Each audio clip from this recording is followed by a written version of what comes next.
Tonight, President Muhammadu Buhari tasks ECOWAS leaders on people-centered decisions on political situation in Mali, Guinea and Burkina Faso. Federal government assures Nigerians of improved electricity supply. Plus, Governor Abeokuta says recent tweet has nothing to do with Bola Ahmed Tinubu. Good evening and thank you for joining us on NTA Abeokuta Channel 12 News. My name is Ayala Balogun. Now the news in detail. President Muhammadu Buhari has assented to the revised 2022 appropriation totaling 17.319 trillion naira recently approved by the National Assembly. A statement signed by the Special Senior Assistant to the President of the National Assembly, House of Representatives, Umar El Yaqub, indicates that 7.1 trillion naira is for recurrent, 5.4 trillion naira is for contribution to development fund for capital expenditure, while 3.9 trillion naira is for debt service. The statement adds that 817.6 billion is for statutory transfer. The federal government is assuring electricity consumers that the current epileptic supply being experienced nationwide will improve as repair work on some major gas plants will be completed this weekend. Minister of Power Abubakar Aliu in a statement states that the dip in electricity generation is as a result of partial shutdown of a Ben gas plant for repair of critical gas processing equipment, as well as other plants undergoing maintenance and capacity testing. While pleading with electricity consumers over the current poor power supply, federal government assures electricity end users that efforts have been made to improve supply nationwide.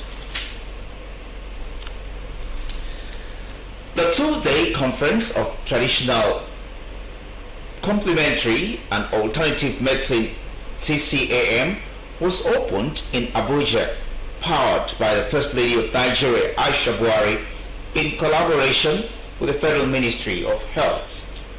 State House correspondent Aliu Kabir reports that this is the first ever TCAM conference with the aim of fast-tracking mechanism towards integrating the traditional medicine as complementary to conventional medicine for economic and health benefits. State House correspondent Aliu Kabir reports. Governor Dakpo Abiodun has enjoined media practitioners to always report the truth at all times and refrain from publishing fake news and sensational reportage.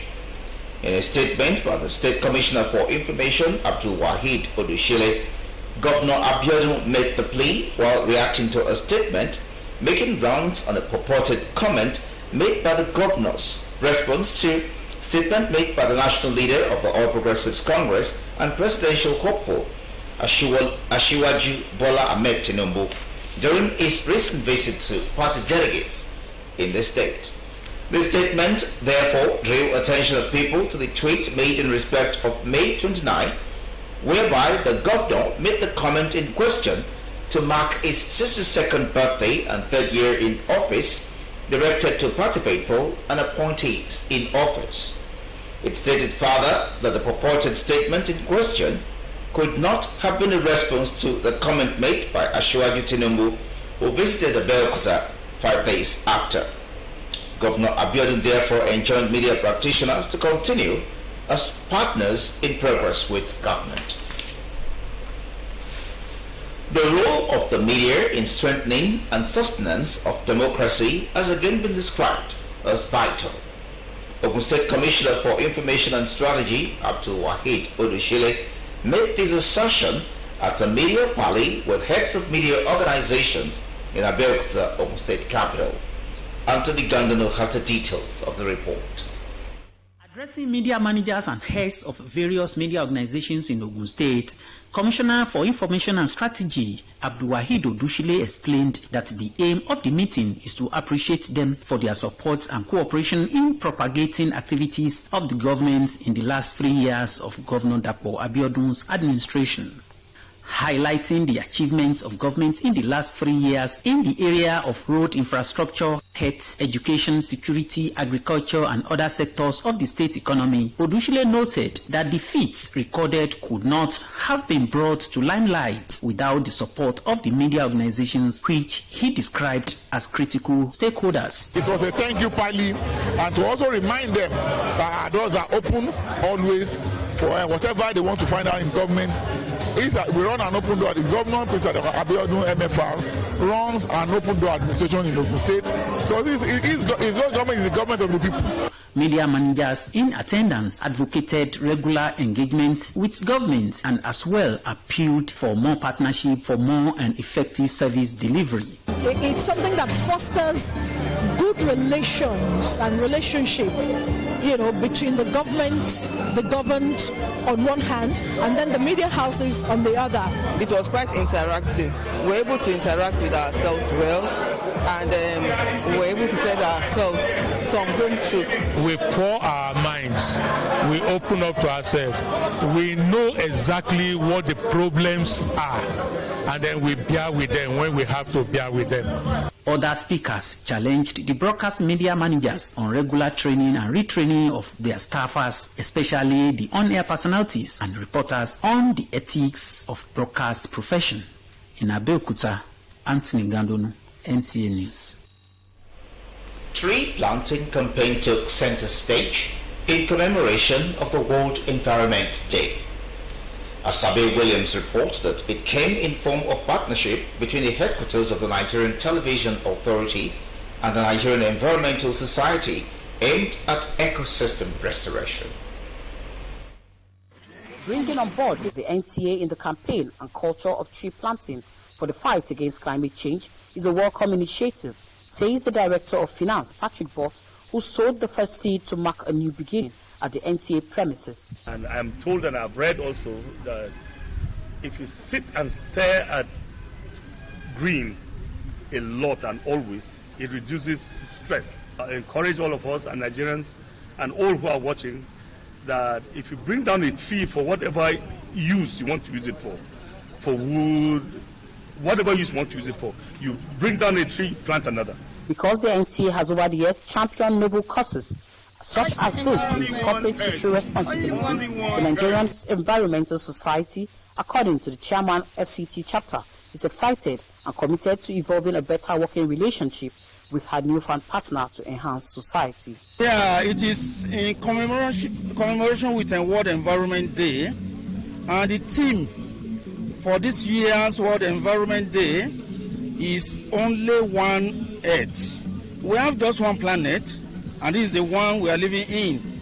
We should make it healthy. Come out, get seedlings, get the ones that are residential inclined, trees are of different types, get the ones that will not cause hazard to the houses, get those that will help you cool off the microclimate around your houses. Beyond the fanfare, the group is committed to taking this advocacy to members of the public for environmental safety. In Abuja, Asabe Williams, NTA News. President Muhammadu Buhari says any decision to be taken by ECOWAS leaders on the political and security situation in Burkina Faso, Guinea and Mali must consider the people of those countries, describing them as victims of the unconstitutional changes of government and the adverse consequences of the resultant isolation. This was while addressing the extraordinary summit of the heads of state and government of the Economic Community of West African States in Accra, Ghana. State House correspondent Damu Sambo has the details. The extraordinary summit of the heads of state and government was the sixth in a series and third since February this year. It was convened by ECOWAS chairman and Ghanaian leader Nana Akufo-Addo to address the challenges posed by the unconstitutional changes of government in Mali, Guinea and Burkina Faso. This President's Summit will re-examine and assess the situation in Mali, Guinea, and Burkina Faso in light of recent developments within the regional and global context which affect our countries. Our objective has always been to find ways to help those countries return to constitutional order. The ultimatum given to the military leaders in the affected countries to come up with acceptable timetables for a return to civil rule had expired. The countries now under suspension and hit by sanctions wrote to ECOWAS recently asking for more time to allow for further consultations. Authorities in Burkina Faso, for instance, say they are not going to sacrifice efforts at bringing peace by running behind an intangible timetable that does not take into cognizance the realities on the ground. Addressing the summit behind closed doors, President Muhammadu Buhari expressed worry that the security situation in both Mali and Burkina Faso has reached alarming levels, with incessant attacks by extremist groups resulting in the deterioration of humanitarian situation. Nigeria, he said, fully supports any action, including the imposition of further sanctions to compel the military leadership in the affected countries to submit acceptable timetables. The president, however, cautioned that such actions must take into account the mass of the populations who are the major victims of the unconstitutional changes of government. Alternatively, President Buhari is of the view that the report by the ECOWAS mediator to Mali, former President Goodluck Jonathan, be revisited. The report recommended 16 months transitional time frame starting from March this year. The president is also supporting the proposal that the ECOWAS chairman should personally visit Mali for talks with the leadership and the needed support be provided the country towards returning to democratic rule as soon as possible. And with the global economic recovery from the COVID-19 pandemic being negatively affected by the Russia-Ukraine war, President Buhari said ECOWAS leaders have no option but to devise means of sustaining their economies. Channels of demand and supply, he insists, must be found to prevent economic collapse and their people remain productive. President Muhammadu Buhari is already back in Abuja. Adamu Sambo, NTA News. What does it really mean, cycling for Earth and humanity? Experts believe that encouraging and mainstreaming cycling in national policies is one of the easiest ways to a sustainable environment. Besides, cycling does not emit any carbon pollution nor constitute any health hazard. In this report, Oyeyemi Ajayi tells us the conversation on the bicycle as United Nations observe the 4th World Bicycle Day. In April 2018, the United Nations General Assembly declared June 3rd as International World Bicycle Day due to its versatility and uniqueness. This includes its environmentally friendliness and cost efficiency, aside being a major way of daily exercising, has compelled the Western world to embrace bicycles as an integral means of transportation. But Nigerians are yet to maximize these benefits despite series of advantages in cycling. Cycling, save fuel, and then you will get energy, and you will get nature. You're saving nature, saving environment. You ride to keep fit, and then you're healthy, and you do it for fun. I do go for hiking every Saturday, but with this, I don't think I'll be able to go for hiking again because I think I will find the best type of exercise. Beyond these, many are calling for harmonization as a veritable means of transportation in order to reduce avalanche of movements on the roads, as such will indeed reduce crashes. Deliberate policy involving the use of bicycle, that is one. Coming up with it is good. Making sure that the infrastructural facilities are provided. By the time you segment or create a space for the bicycles to be using, and everybody is aware of it, then things work out fine. We need reorientation in our country in so many ways. In the rural areas, bicycles still remains a major means of movement even by the elderly, especially while going to farm.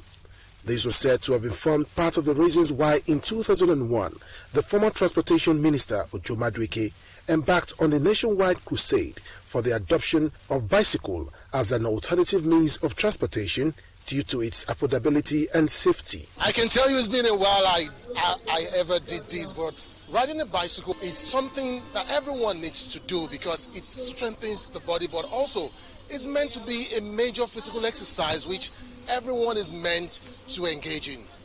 Oyeyemi Ajayi, NTA News.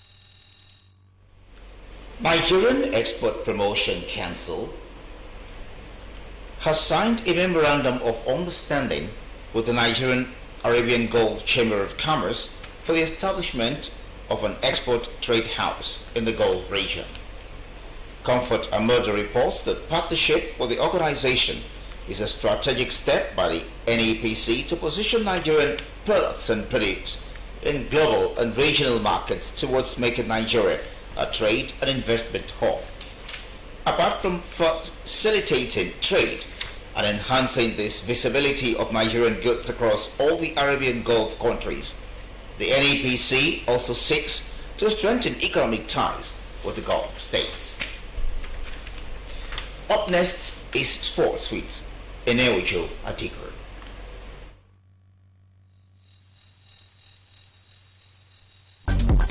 Ahead of the African Cup of Nations qualifiers, Super Eagles head coach Jose Pizarro has called up Captain Ahmed Musa, Deputy Captain William Troost Ekong and 25 other players to the camp of the Super Eagles for this month's 2023 African Cup of Nations qualifying matches against Sierra Leone June 9th at the MKO Abiola Stadium Abuja and Sao Tome and Prince June 13th. Some matches in the Nigerian Professional Football League show that Abia Warriors will be entertaining Enugu Rangers, Kwara United to square up against Katsina United in Ilori, while Heartland in a battle for survival will be welcoming Akwa United to Owerri. Fifth seed Rafael Nadal reached the French Open final after his opponent Alexander Zverev needed to be taken off court in a wheelchair following a nasty fall. The third seed screamed in pain when he went down on the baseline after turning his right ankle on the final point of the 12th game of the second set. Nadal was leading 7-6, 6-6 when Zverev left the court. After a short break, Zverev returned on crutches and was given a warm hug by Spain's Nadal before the crowd rose in a standing ovation. Zverev's retirement put Nadal into Sunday's final, where he will play Norwegian 8th seed Gasper Ruud or Croatian 20th seed Marin Cilic. On his 30th birthday, Nadal has become the second oldest man single finalist in French Open history, behind American Billy Tilden, who was 37 when he was runner-up in 1930. In golf, the defending champion of the ladies subsection of Ikoyi Club Championship, Evelyn Oyome, has retained the title. She achieved this feat during the energy-sapping final of the 2022 Club Championship held at the Ikoyi Golf Course when she played off handicap 6 and a gross score of 164 over. And that concludes Channel 12 News. My name is Ayala Balogun. Good evening.